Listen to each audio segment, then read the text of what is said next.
So let's start by logging into Moodle. Let's say you have a university or you have a college or you are in any organization.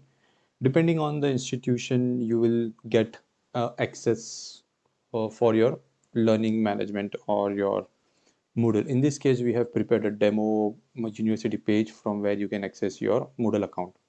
So I'll click here and then it will open me a page where I can log in into my Moodle account. So for now, I'm logging in as a admin. This is same for everyone, student, teacher, or any other role in the institution. Let's say login. Now, once you logged in, you will see different blocks over here.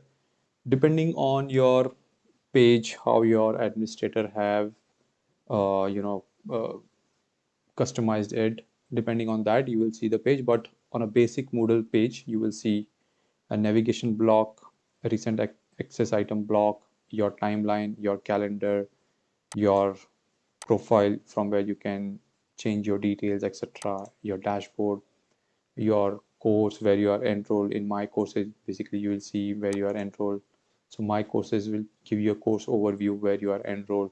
So this is as good as similar for every role, whether you are admin, whether you're a student, whether you're a teacher. Depending on your roles, your blocks will keep changing. So let's say for site admin, I'll have site administrator block, but when I try to log in as a student, I'll not have those blocks. So for example, let's say log out, let's say log in, and I'll say student one.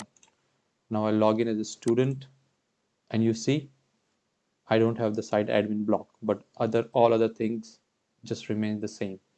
I'll go to my courses. As of now, I'm not enrolled in any course, so it does not give me any option of the courses. So this is how you log in and you navigate around. In next, we will see, how to create courses and navigate at the same time. So that's the basic one, how to create courses as admin or as a teacher. It's same.